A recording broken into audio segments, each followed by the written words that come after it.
Kryeministri i vendit Edi Rama ka kritikuar kërkesën e Unionit të Gjyqtarëve për një rritje tjetër të pagave. Kjo kërkesë, që vjen për herë të dytë brenda 3 vitesh, për kryeministrin është skandaloze. Në një reagim në Twitter, Rama shkruan: "Interesante, për herë të dytë brenda 3 viteve, Unioni i Gjyqtarëve kërkon sërish rritjen e pagave në gjykat, një praktikë unikale e padëgjuar dhe e panjohur në historinë e shteteve, që gjyqtarët ja caktojnë vetes pagat përmes gjykatës, por që ka ndodhur në Shqipëri në vitin 2022, kur ky union kërkoi në gjykatën kushtetuese që paga bazë e gjyqtarëve të ekuivalentohej ose me pagën bazë të drejtorit të departamentit të kryeministrisë, ose me 1% të pagës së presidentit, sipas dëshirës së gjyqtarëve. Dhe gjykata kushtetuese e pranoi kërkesën me një shurdhërim breslënëse ndaj argumentave të kundërshtimit të fortë të qeverisë si palë në gjyq, duke garantuar një pagë bazë të lidhur prej 156.000 lekësh.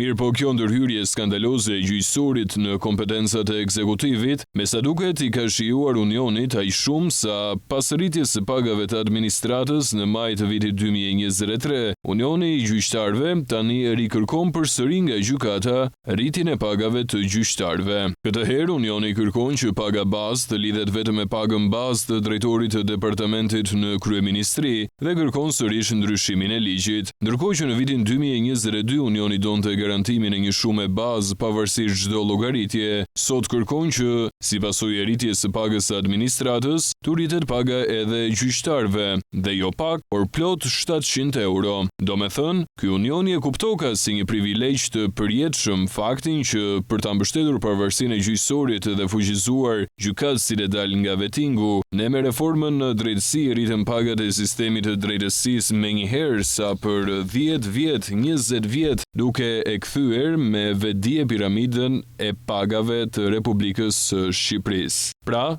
sipas Unionit, kjo republikë do të jetë përjetësisht e vetmja në botë ku gjykatësit nuk do ta lejojnë ngjitjen e piramidës së thyer të pagave, sepse ndryshe nga gjithë bota, në Shqipëri pagat e tyre nuk do të rriten me qeveri e parlament, po me gjyq. Tani unë uroj shumë që shakaja e hidhur e gjykatës kushtetuese herën e parë, të cilën e pranuam në heshtje si një lajthitje që duhej kapërdir për hir të respektit, me heshtje të një vendimi të gjyqësorit, të mos përsëritet, sepse heshtja ndaj çfarëdo abuzimi me mbështetjen tonë për drejtësinë nuk është më një opsion për ne. Për më tepër, në këtë rast ky do të ishte një abuzim madhor, shumë dimensional që do të cënonte shumë kënd dhe shumë çka, duke nisur nga vetë kushtetuta dhe serioziteti i Republikës së Shqipërisë.